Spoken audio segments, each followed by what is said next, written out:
Romanos 1, de 15 a 17.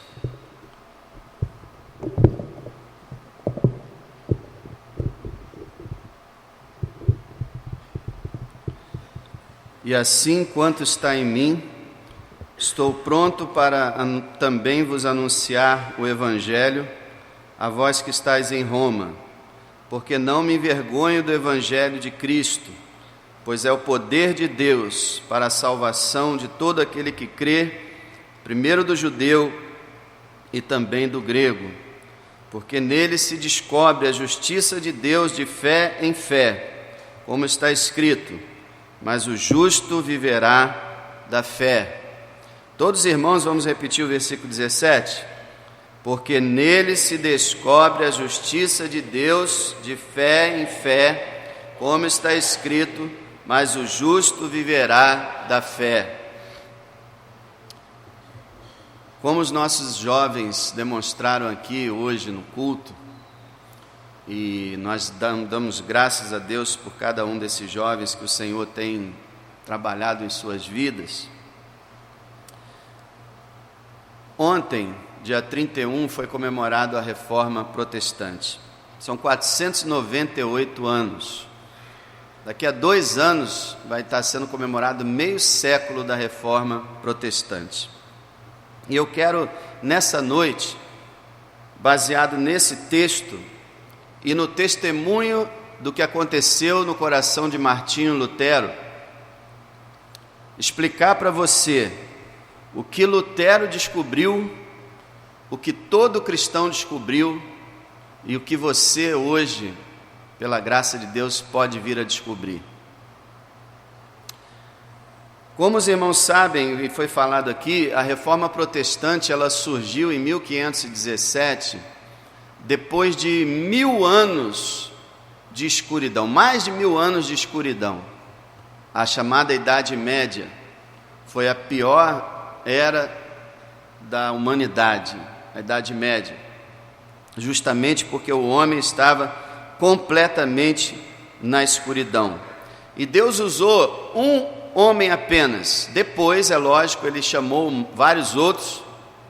Antes dele também houve vários outros que foram iluminados pelo Senhor, salvos pelo Senhor, que tiveram alguma parte que contribuiu para a bênção da igreja, mas foi em Martinho Lutero que tudo se concentrou, e a partir dele que se desencadeou todo um processo de Deus que veio trazer luz à humanidade, veio acabar com o império, o imperialismo e o domínio que a Igreja Católica Romana exercia sobre toda a humanidade. A igreja ressurgia novamente, a igreja que estava escondida pelos cantos, porque a igreja nunca, irmãos, a igreja nunca deixou de existir, não esqueça isso, porque Jesus disse: edificarei a minha igreja e as portas do inferno não prevalecerão contra ela. A igreja sempre existiu. Haviam os valdenses, os albigenses, os huguenotes, vários focos, né, que eram chamados de seita. Na verdade não eram seitas, era a igreja verdadeira, e vários focos de resistência àquelas trevas do catolicismo. Mas essas pessoas, elas eram massacradas, executadas e exterminadas pelo imperialismo católico. Mas sempre existiu a igreja. Só que a igreja andava pelos cantos, lá nos cantinhos, escondida, desapercebida. A partir da vida de Martinho Lutero, a igreja como que ressurgiu, ela voltou à tona e apareceu para a humanidade. E aí toda a humanidade realmente passou por uma transformação impressionante. Irmãos, nós não estaríamos aqui se não fosse a Reforma Protestante. Nós não seríamos cristãos se não fosse a Reforma Protestante, a não ser que Deus criasse um outro meio. Mas o meio pelo qual Deus criou para que exista hoje Igreja Batista, Igreja Presbiteriana, Igreja Metodista, Igreja Assembleia de Deus ou qualquer igreja evangélica de verdade, foi através da Reforma Protestante. Então eu quero mostrar para você 3 coisas que Martinho Lutero descobriu. Martinho Lutero, como foi dito aqui, era um monge agostiniano. Era um homem que vivia no mosteiro, no monastério. E ele era um homem que tinha muito medo de Deus. Ele era um homem que reconhecia que era pecador e temia muito o juízo divino. Então ele entrou para o mosteiro buscando uma solução, buscando um meio de ser salvo, buscando um meio de agradar a Deus, buscando um meio de escapar do juízo de Deus. Então ele entrou para esse mosteiro e lá ele vivia em celas, ele vivia em prisões, porque lá tinha isso, celas, ele vivia em celas. Quando ele saía da cela, ele lavava o chão, ele limpava privadas, ele fazia comida, ele varria o mosteiro, ele fazia tudo o que era possível para ele,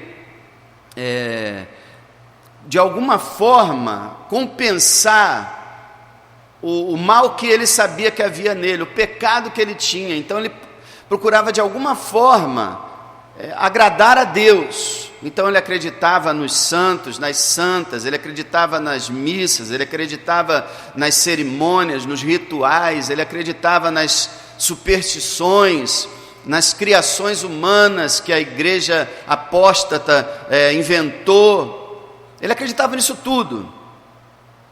Mas então ele descobriu 3 coisas. A primeira coisa que ele descobriu: a Bíblia. Presta atenção nessa história que eu vou te contar, porque ela pode mudar a tua vida. Ela mudou a minha vida, porque aconteceu a mesma coisa comigo, aconteceu a mesma coisa com você que é cristão, e pode acontecer com você que visita a gente. A primeira coisa que ele descobriu: a Bíblia. Ele estava no mosteiro e lhe foi dado a incumbência, ele se formou em teologia, lhe foi dada a incumbência de ensinar a Bíblia, ensinar a Escritura para alguns líderes católicos, não para o povo não tinha contato, para alguns outros teólogos. E ele começou a estudar a Bíblia. Havia uma Bíblia grande, no móvel antigo, e presa numa corrente. A Bíblia era tão rara nessa época, que ela era presa numa corrente para ninguém furtá-la. E ele ia naquela Bíblia, eu não me lembro se era em latim ou em grego que ela estava escrita, mas eu acho que era em grego, e ele conhecia o grego, o latim, o hebraico. Ele era um homem erudito, ele não era quando fala em monge, você pensa numa pessoa qualquer. Não, ele era um homem muito culto, formado, estudado. Ele conhecia muitas coisas, ele conhecia várias línguas, ele tinha todo o domínio da filosofia, da religião, de todas as coisas. E ele descobriu a Bíblia, e ele começou a ler a palavra. E aquilo para ele foi algo totalmente novo, porque naquela época, meus irmãos, não tinha Bíblia para ninguém. Não tinha Bíblia em inglês. Um homem chamado John Wycliffe, uns séculos antes, tentou, mais ou menos um século antes, tentou, traduziu a Bíblia, imprimiu, tentou divulgar a Bíblia, ele foi morto. E outros mais, William Tyndale também, todos os homens que tentavam traduzir a Bíblia para os seus idiomas eram mortos e as Bíblias eram queimadas. A Bíblia só era permitida em latim, que era a língua dos sacerdotes da igreja. Então ele pegou essa Bíblia e começou a ler. E aí ele se deparou com essa passagem que eu li para você. O texto da Reforma Protestante, como foi lido aqui, é esse do versículo 17. Porque nele se descobre a justiça de Deus de fé em fé, como está escrito: mas o justo viverá da fé. Então ele leu essa passagem do versículo 15 ao 17, e a vida dele foi transformada. Daqui a pouco eu vou te explicar como. Mas a primeira maneira que a vida dele foi transformada foi através do contato com a Bíblia Sagrada. E é por isso que eu, pela graça de Deus, subo a esse púlpito, e também o irmão Paulo, o irmão Fabiano, e se Deus quiser, outros irmãos ainda hão de subir nesse lugar. Eu subo aqui para explicar esse livro, que é a palavra do Deus vivo e eterno. Nós estamos aqui, meus irmãos, para adorar a Deus e para divulgar a sua palavra. Esse tempo que a gente tem agora, não é como muitos pensam, é um tempo aí para encher linguiça, né? Para preencher o culto, afinal de contas tem que ter lá tantos minutos. Então, existe muita igreja que está assim. Infelizmente existe muita igreja em que a mensagem não passa de uma enrolação, de uma embromação para terminar o tempo, porque afinal de contas a tradição diz que alguém tem que falar alguma coisa, não é? Aí é verdade, tem lugares que as pessoas sobem no púlpito para falar qualquer coisa. Mas, meus amados irmãos, a verdadeira igreja do Senhor, a igreja do Senhor, ela tem esse dever de explicar a Bíblia, que era algo que o catolicismo romano não fazia. Eles esconderam a Bíblia do povo, eles proibiram as traduções, eles não divulgavam a Bíblia, não traduziam, não traziam ao povo, nem sequer nas igrejas era pregada a Bíblia, não era. Até bem pouco tempo atrás, vocês sabem que agora o catolicismo está mudando muita coisa para tentar se adaptar, tentar parecer com o evangélico, mas os mais antigos se lembram que eu mesmo fui católico, você ia na missa e tinha lá aquele papel todo escrito, e você acompanhava aquilo tudo que estava escrito ali, e aquilo era a missa. Não tinha nenhum sermão, não tinha nenhuma explicação da Bíblia, não tinha nenhuma explicação, principalmente do que nós vamos ver agora, que foi a segunda coisa que ele achou. Mas então, meus amados, o contato com a Bíblia Sagrada pode transformar a sua vida, transformou a minha. Eu, de uma maneira especial, diferente, fui convertido antes de pisar na igreja. Eu fui convertido em casa, lendo a Bíblia. A palavra de Deus, ela, como disse Jesus, minhas palavras são espírito e vida. Portanto, meu amado, se você quer conhecer o Senhor, se você quer ter a vida eterna, se você quer ser salvo, não se resuma apenas em vir aqui para a igreja e ouvir uma palavra de meia hora. Vá para a sua casa, pegue essa Bíblia que você carrega e abra ela, principalmente no Evangelho de João, nos livros do Novo Testamento, nos Evangelhos, abra ela e leia, medite, estude, pesquise, reflita acerca da Bíblia Sagrada, e ela pode revolucionar a sua vida. Porque o que causou a reforma protestante, meus irmãos, não foi nenhuma virtude de Martinho Lutero, foi o fato da Bíblia ser disseminada, espalhada pela Europa. Foi como um fogo se alastrando, tomou toda a Europa. A Igreja Católica teve que fazer a chamada Contra-Reforma, teve que matar muita gente, teve que destruir muitas cidades, teve que mandar exércitos para dominarem nações como a França, como a Espanha, como a Itália, para que a reforma não atingisse toda a Europa. A palavra de Deus fez uma obra extraordinária. Como disse uma vez um grande pregador, ele falou assim: você não precisa defender a Bíblia, apenas anuncie ela. Você não defende um leão, você solta ele. Não é verdade? Você defende um leão? Para quê? Você só abre a jaula, solta ele. A Bíblia é a mesma coisa, você não precisa ficar defendendo a Bíblia. Pregue a Bíblia, anuncie a Bíblia, anuncie a mensagem da palavra, e ela vai fazer a sua obra. Lá no Velho Testamento fala do tempo do rei Josias, quando Israel, por décadas, estava idolatrando e havia se afastado de Deus, e tinha largado e abandonado o templo de Deus. Quando Josias começou a fazer uma reforma, começou a reformar a igreja, tirar todo o lixo da igreja, e começou a tirar todo o lixo de Israel. Ele foi de cidade em cidade, quebrando os ídolos, destruindo as imagens, acabando com os altares idólatras.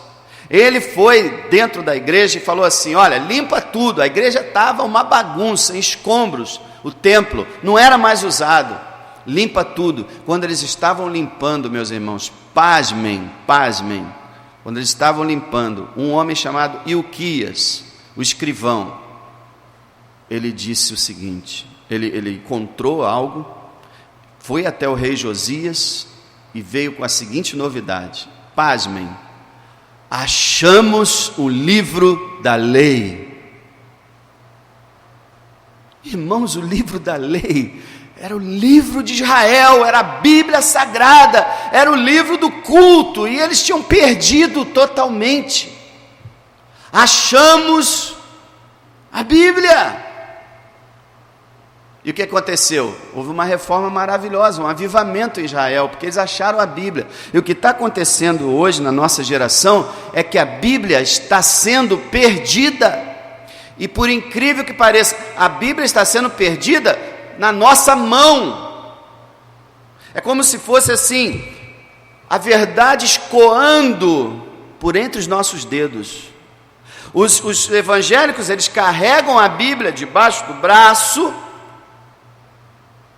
eles têm uma Bíblia em casa, muitos deles trazem a Bíblia para a igreja, mas não entendem nada que está escrito nela, não conhecem nada do seu conteúdo, não abrem, pensam que a Bíblia é uma espécie de talismã, de protetor, que você abre lá no Salmo 91 e vai espantar os maus espíritos.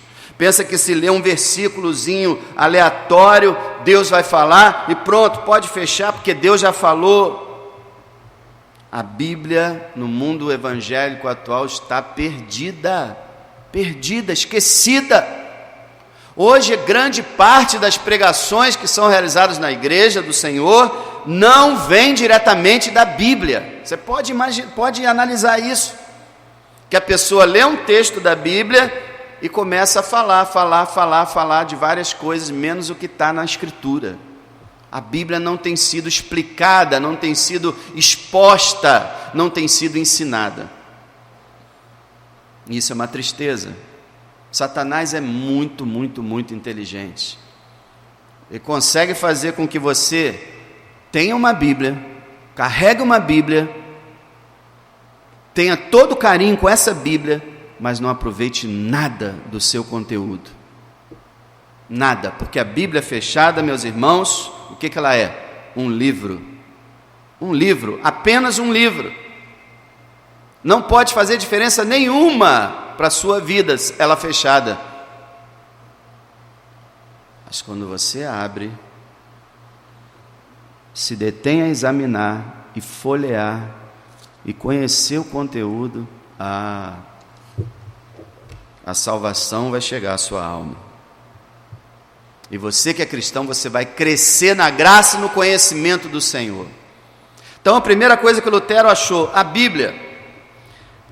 Achando a Bíblia, a segunda coisa que ele achou foi o Evangelho.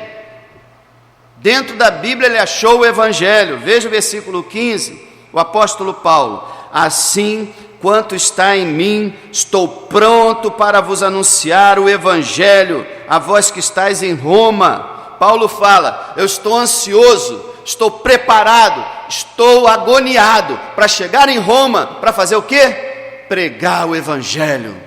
Eu quero pregar o Evangelho a vocês. Por quê? Versículo 16: porque não me envergonho do Evangelho de Cristo, pois é o poder de Deus para a salvação de todo aquele que crê, primeiro do judeu e também do grego. Quando Paulo fala porque não me envergonho do Evangelho, ele está usando uma técnica literária que é o seguinte: na verdade o que ele está dizendo é o seguinte: eu me orgulho do Evangelho, eu tenho muito orgulho do Evangelho. E ele está falando isso de uma maneira negativa, oposta, dizendo eu não me envergonho do Evangelho. Ele está dizendo eu tenho muito orgulho do Evangelho, e eu estou pronto a anunciar o Evangelho em Roma, a grande cidade mundial, a grande Roma, estou pronto para anunciar o Evangelho lá a vocês, porque eu não tenho nenhuma vergonha do Evangelho. E vocês sabem que o Evangelho é loucura para os incrédulos, né? Sabe que toda vez que você vai falar o Evangelho para o incrédulo, ele pode bem rir da sua cara, ele pode bem achar que você é louco, que você é ridículo. É essa a resposta que pode acontecer, porque o Evangelho é loucura para os que perecem, mas para nós que somos salvos é o poder de Deus. Ele fala, olha, eu vou pregar o Evangelho para vocês, porque o Evangelho é o poder de Deus para a salvação. As pessoas querem ir às igrejas, e os líderes das igrejas estão procurando o poder de Deus, e querem curar o coxo, querem dar vista ao cego, expulsar o demônio, querem abrir os ouvidos dos surdos, querem libertar as pessoas dos vícios, mas não entendem. Deus pode fazer todas essas coisas, mas o maior poder de Deus é salvar uma alma. E é o Evangelho que tem poder para salvar a alma, não é nenhum poder miraculoso de Deus para curar o corpo ou realizar qualquer sinal e maravilha, mas é a mensagem do Evangelho. O Evangelho é uma mensagem, e essa mensagem é que é poderosa para abrir os olhos de quem não enxerga. E justamente foi essa mensagem que foi escondida dos homens. A igreja não anunciava evangelho nenhum. E o que é o evangelho, meus amados? O evangelho é a mensagem de que Deus amou a humanidade de tal maneira que enviou Deus, seu próprio Filho, para morrer pelo pecador, para que o pecador, crendo nele, Jesus Cristo, seja perdoado, não morra eternamente e seja salvo, e tenha vida eterna. O Evangelho anuncia a salvação pela morte do Senhor Jesus Cristo. E o que a igreja anunciava não era nada disso. A igreja anunciava que você tinha que fazer parte dela, que você tinha que cumprir os sacramentos dela, os rituais dela, que você tinha que fazer determinadas obras, que você tinha que ver isso, ver aquilo, e aquilo outro, e quem sabe, um dia talvez, você pudesse entrar no céu. Eles não anunciavam Cristo, não anunciavam a morte de Cristo, eles não anunciavam salvação. Eles anunciavam assim, fica na igreja e vai ficar tudo bem contigo, talvez. Infelizmente o mundo evangélico hoje está falando a mesma coisa, fica aqui com a gente, vem para cá Nova Iguaçu, já viu essa frase? Vem para cá Parque Flora, já viu essa frase estampada na igreja? Vem para cá Rio de Janeiro, vem para cá São Paulo, a ideia é essa agora, vem para cá, entra aqui, fica aqui entre nós e a gente vai dar um jeitinho. Mas o Evangelho, meus amados, é que é o poder de Deus para a salvação. O Evangelho que anuncia: Cristo morreu pelos pecadores, Cristo ressuscitou dos mortos. Agora, a terceira coisa que ele descobriu, e isso dentro da mensagem do Evangelho, e eu quero que você preste bastante atenção nisso, porque essa foi a chave de toda a história, esse foi o X da questão, foi isso que mudou a humanidade. Essa parte do Evangelho que mudou a mentalidade de milhões de pessoas e as salvou. É a mensagem que está dentro do Evangelho, chamada justificação pela fé. O que aconteceu?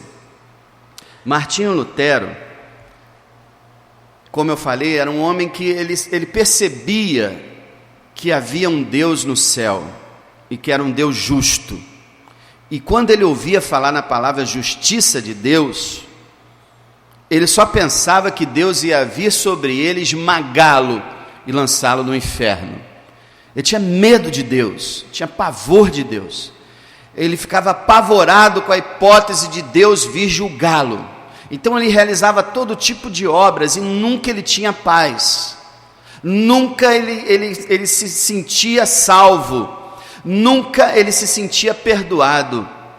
Ele ficava para lá e para cá, tentando. Ele fazia penitência, ele fazia suas rezas horas e horas e horas por dia. Ele tentava pensar só aquilo que era bom. Ele tentava lutar contra as tentações dele, contra o pecado dele. Ele tentava se aperfeiçoar e se aperfeiçoar e se aperfeiçoar. Mas ele percebia que havia um Deus justo no céu, que iria julgá-lo e que ele nunca ia ser inocente aos olhos desse Deus justo, que esse Deus justo iria condená-lo. Essa era a sua maior preocupação, essa era a dor da sua alma, essa era a agonia do seu espírito. Eu vou dizer para você, o Espírito de Deus já estava trabalhando naquele homem, porque ninguém chega a essa conclusão se Deus não estiver trabalhando. O homem natural, ele pensa que ele é bom.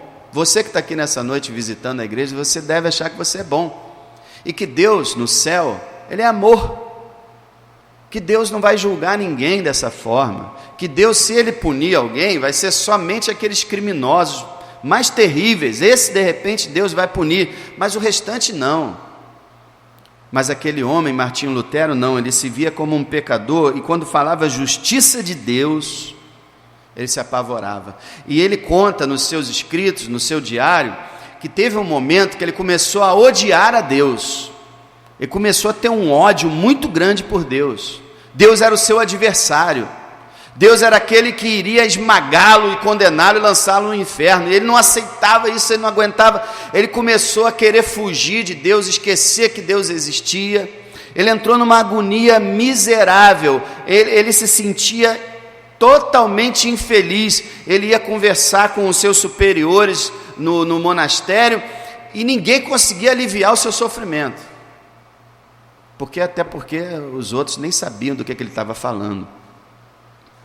Irmão, o Espírito de Deus estava dando a Martinho Lutero aquilo que a doutrina ensina, que é a convicção de pecado. É quando o homem, pelo Espírito Santo, é convencido do pecado. Ele entende que é pecador. E eu digo para você, nunca uma pessoa é salva sem que antes venha esse convencimento. Nunca uma pessoa vai buscar o Salvador Jesus Cristo antes de entender que está perdida. Nunca uma pessoa vai procurar o Salvador se não souber que é um pecador. Então a primeira fase da salvação é justamente essa convicção do pecado que Lutero estava passando. Mas veja o que aconteceu, irmão. A palavra de Deus é poderosa. Eu poderia te falar de vários casos, de vários homens de Deus na história, que tiveram suas vidas completamente transformadas pelo Senhor. Por exemplo, pela palavra. Por exemplo, o caso de Agostinho. Agostinho, que é conhecido pelos católicos, o Santo Agostinho. Agostinho era um verdadeiro cristão. Não tinha nada de católico, era um verdadeiro cristão. Agostinho era um filósofo, era um homem moral, depravado, mas ele tinha uma mãe chamada Mônica, que era cristã. E Agostinho tinha muitas mulheres, ele era farrista, ele bebia, ele saía, ele vivia, e era um filósofo também, um pensador, um escritor, uma pessoa inteligente, mas ele ficou agoniado também, já o Espírito de Deus trabalhando. Então ele chegou numa praça, se assentou, miserável, se sentindo infeliz, sem saber o que fazer da vida, e de repente ele ouviu uma voz de uma criança. A gente não sabe até hoje se era uma criança mesmo que estava por ali falando isso, brincando com outra criança, ou se foi o próprio Deus que falou ao seu ouvido. Mas ele ouviu a seguinte palavra em latim: tole lege, tome e leia. Ele conhecia latim, é claro. Ele ouviu essa voz: tome e leia. Tome e leia? Só pode estar falando da Bíblia. Então ele foi para o seu quarto, correu para o seu quarto e pegou a Bíblia. Abra comigo em Romanos capítulo 13. Ele abriu a Bíblia.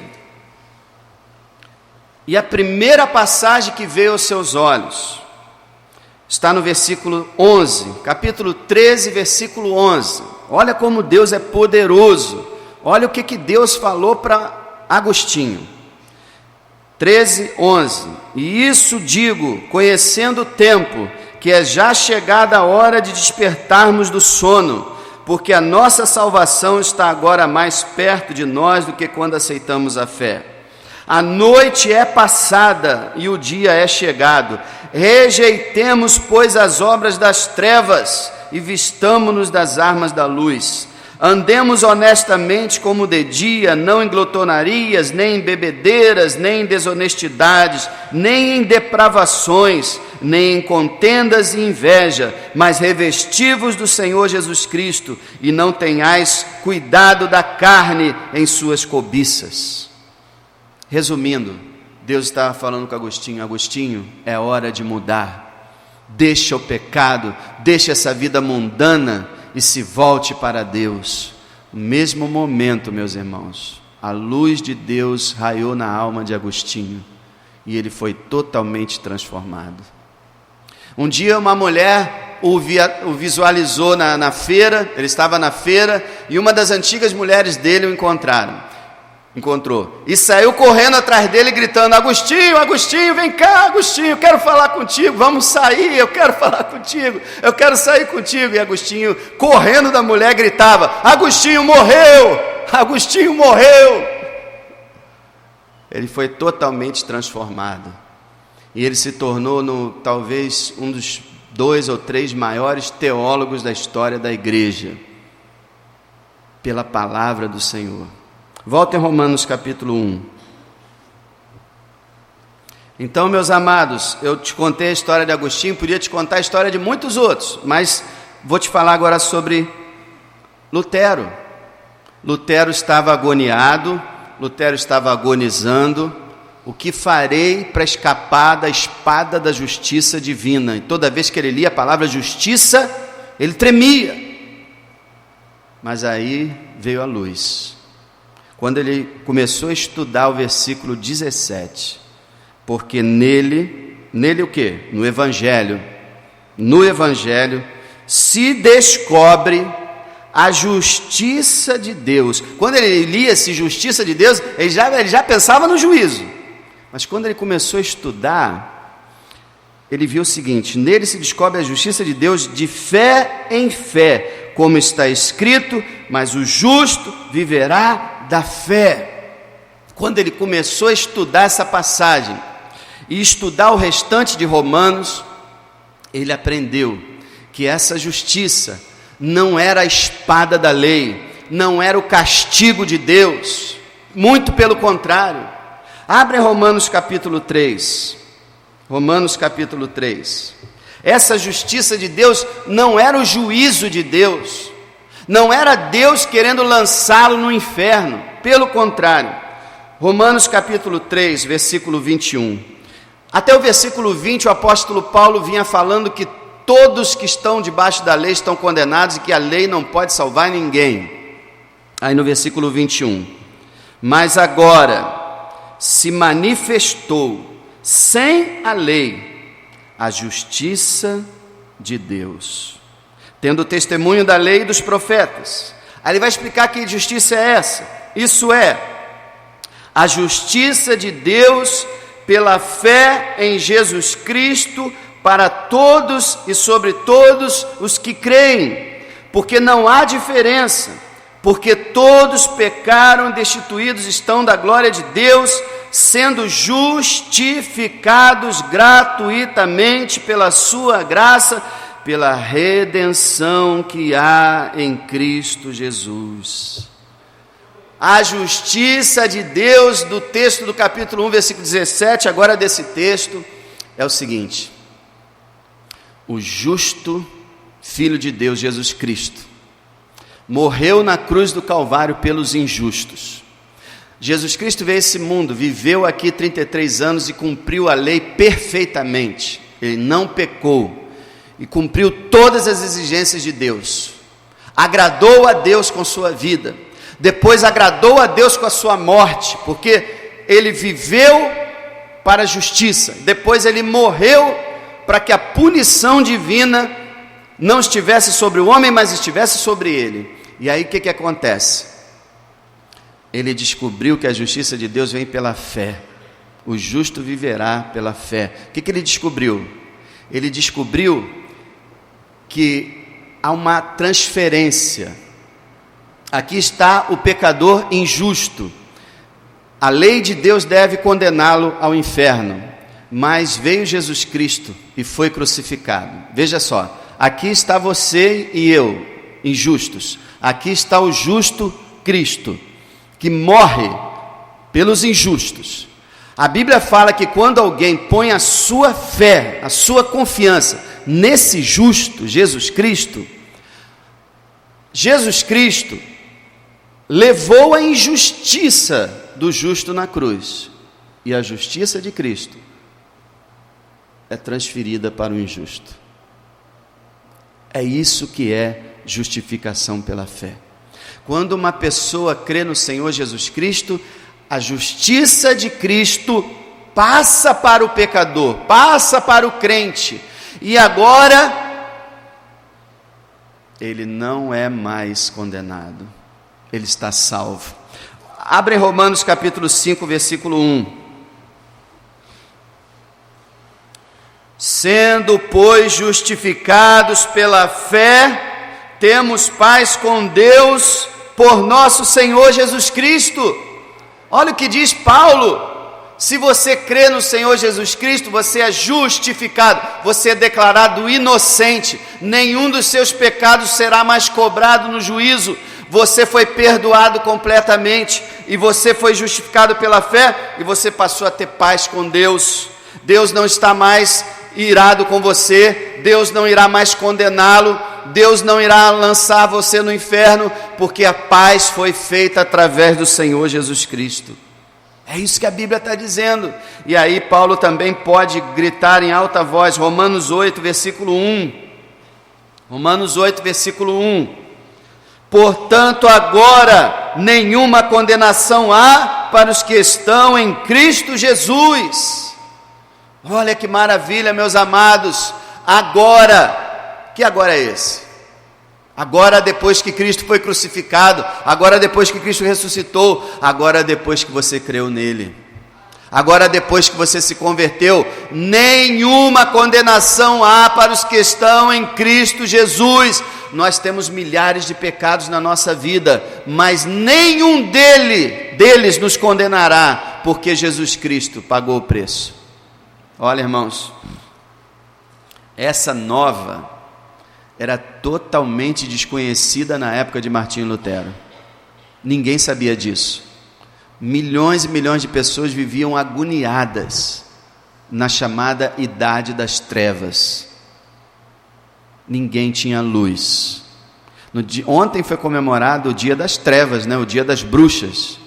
Eu acho interessante como o inimigo sempre faz essas coisas. O dia da Reforma Protestante, que é o dia que a luz raiou na humanidade novamente, vem o mundo e joga no mesmo dia o dia das trevas, o dia da escuridão, o dia das bruxas. Meus irmãos, vocês veem no cinema, na TV, na internet, as bruxas, né? Sendo pessoas boazinhas. Agora saiu o filme Malévola. Malévola agora é uma heroína. Fizeram recentemente um filme sobre o Drácula. Drácula é um herói. Claro que tudo isso é ficção, nenhuma dessas pessoas existiram, mas elas sempre foram personagens malignos. Mas agora não, Drácula é um herói, Malévola é uma heroína. Eu estava falando lá em casa, o próximo filme que farão vai ser sobre Lúcifer, e vão dizer que Lúcifer é um herói, que ele foi injustiçado por Deus, que afinal Satanás é uma pessoa boa. É assim que o mundo age, é assim que o mundo engana as pessoas.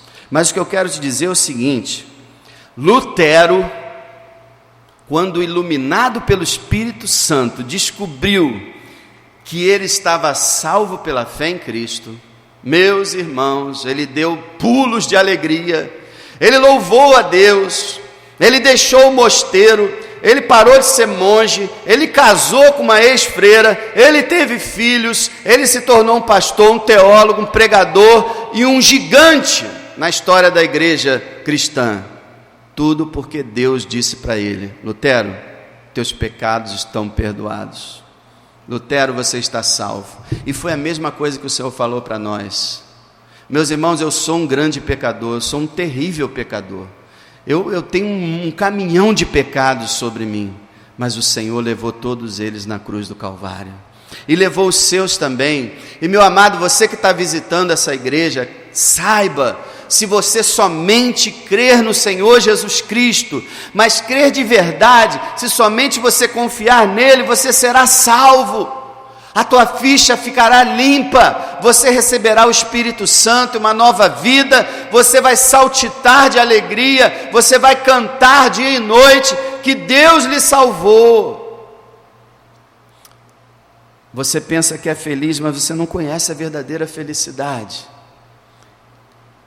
Você não conhece o verdadeiro alívio que a salvação pode trazer. Eu quero te ilustrar com a história do Peregrino, livro Peregrino, escrito por John Bunyan. Ele conta o seguinte: o cristão estava carregando, ele não era cristão ainda, ele é um personagem da história chamado Cristão, e essa história conta a vida desse homem, desde antes da conversão até o momento que ele vai para o céu. E ele estava carregando um fardo pesado, ele estava curvado, e havia um peso enorme na sua vida.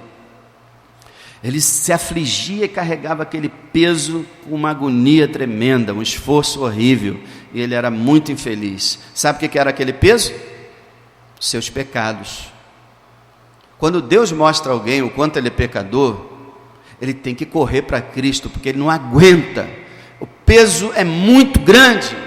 Por isso que as pessoas tentam fugir da igreja, fugir da Bíblia, fugir de qualquer coisa, que as pessoas não querem sentir isso. As pessoas querem se iludir achando que são boas. Mas quando Deus revela o nosso pecado, então aquele cristão, ele estava curvado, igual aquela mulher da Bíblia, mulher encurvada, ele estava encurvado. Mas diz o livro, que quando o peregrino chegou ao pé da cruz, aquele fardo caiu das costas dele, e um buraco se abriu na terra, e aquele fardo caiu, foi engolido pela terra. Jamais o cristão o viu novamente. E quando ele percebeu que as costas dele estavam leves, ele se ergueu e começou a glorificar ao Senhor Jesus Cristo, que morreu na cruz por ele. Eu estou querendo dizer para você, meu amado, que saiba você ou não, você carrega um fardo, um peso sobre a sua vida, que talvez você tente esquecer, talvez você tente fingir que não tem, mas todo ser humano tem um peso, e somente Jesus Cristo pode tirar esse peso das suas costas. Sabe por quê? Porque Ele levou todo aquele peso sobre suas costas na cruz do Calvário. Ele carregou toda a sua culpa, todos os seus pecados na alma dele, na cruz do Calvário. E então, se você chegar ao pé da cruz e olhar e dizer: aí está o meu Salvador, aí está a minha salvação, eu posso ver que Ele morreu por mim, eu posso ver que Ele levou meus pecados, aí então o seu peso vai cair e a tua vida nunca mais será a mesma. Então você saberá que você é salvo. Então você cantará de alegria e glorificará o Senhor, e terá uma vida totalmente transformada. Meus amados irmãos, a minha oração é para o que aconteceu com Martinho Lutero possa acontecer com você, o que aconteceu comigo, o que aconteceu com os irmãos, possa acontecer com você. Nós somos pecadores, a diferença é que Cristo morreu por nós, nós cremos nisso. Cristo morreu por você também. Se você crer, você será perdoado, você experimentará esse alívio, essa salvação que só Deus pode trazer, e nada mais será o mesmo. Eu quero te dizer, para terminar, de forma bem clara, o que Lutero descobriu foi isso: a salvação vem, como os jovens aqui falaram, somente pela fé, somente por Cristo, somente pela graça. E a Deus seja dada toda a glória pela nossa salvação.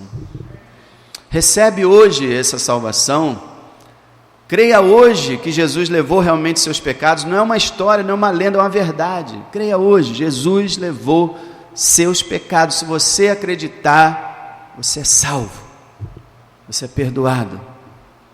Se você não acreditar, não vai adiantar nada Jesus ter morrido, você vai se perder. Mas se você somente acreditar, você terá o perdão completo de Deus. Que Deus abençoe a sua vida, que nós todos possamos estar como os reformadores estavam, baseados na Bíblia Sagrada, no Evangelho de Deus, na verdade divina, e possamos nessa âncora atracar as nossas almas nesse porto seguro que é o nosso Salvador e a sua palavra.